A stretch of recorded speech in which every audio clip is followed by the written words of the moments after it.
क्या आपने कभी सोचा है, वो सुख जो आपको कुछ मिनटों के लिए मिलता है, क्या वास्तव में वो सुख है या सिर्फ शरीर का एक भ्रम? क्या ये आनंद आपको सशक्त बनाता है या आपकी ऊर्जा को धीरे धीरे खत्म कर देता है? आज हम बात करेंगे एक ऐसे विषय पर जिस पर लोग खुलकर चर्चा करने से कतराते हैं। वो विषय है हस्तमैथुन, और हम समझेंगे इस पर ओशो के गहरे विचार। ओशो ने कहा था, सेक्स एनर्जी सबसे बड़ी शक्ति है।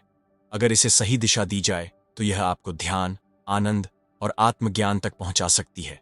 लेकिन अगर इसे व्यर्थ किया जाए तो ये आपको धीरे धीरे कमजोर और गुलाम बना देती है। तो दोस्तों, अंत तक जरूर बने रहिए, क्योंकि ये वीडियो सिर्फ आपकी सोच को नहीं बदलेगा, बल्कि आपके जीवन को भी एक नया दृष्टिकोण देगा। इंसान के इतिहास में हमेशा से सेक्स और उसकी ऊर्जा को रहस्यमयी और शर्मनाक माना गया।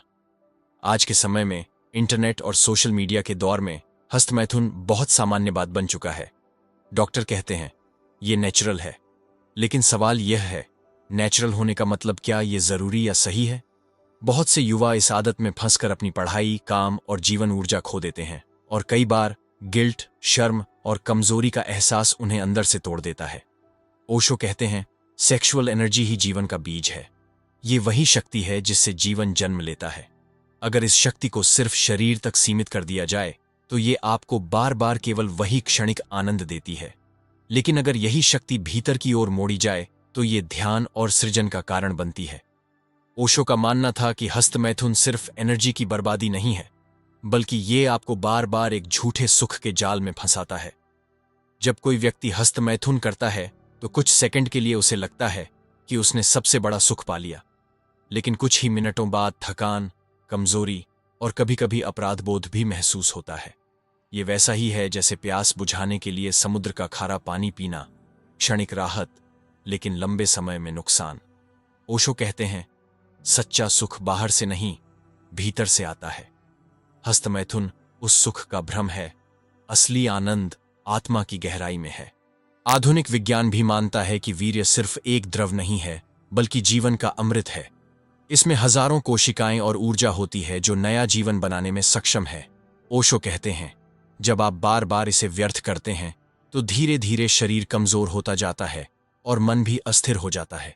यही कारण है कि कई लोग बार बार करने के बाद थकान, आलस्य और ध्यान की कमी महसूस करते हैं। असल में ये energy meditation, art, music, writing और क्रिएटिविटी में बदली जा सकती है। हस्तमैथुन सिर्फ शरीर को ही नहीं, दिमाग को भी प्रभावित करता है। जब व्यक्ति बार बार इस आदत में फंसता है तो उसका मन हमेशा यौन विचारों में डूबा रहता है। उसकी एकाग्रता टूट जाती है। ओशो कहते हैं, मन वही बनता है जिस पर वो बार बार जाता है।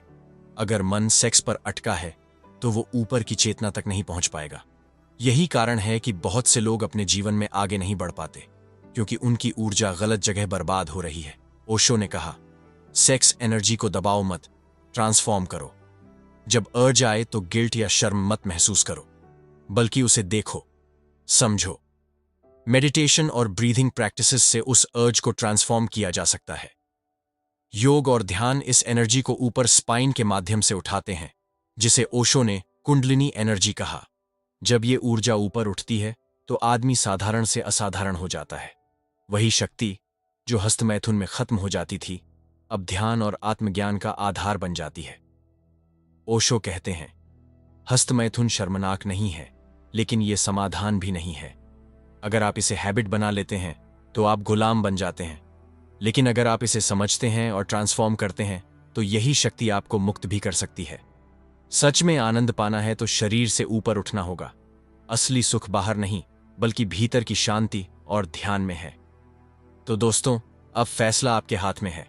क्या आप अपनी जीवन शक्ति को कुछ मिनटों के भ्रम में बर्बाद करेंगे, या इसे सहेजकर ध्यान, रचनात्मकता और आत्मज्ञान में बदलेंगे?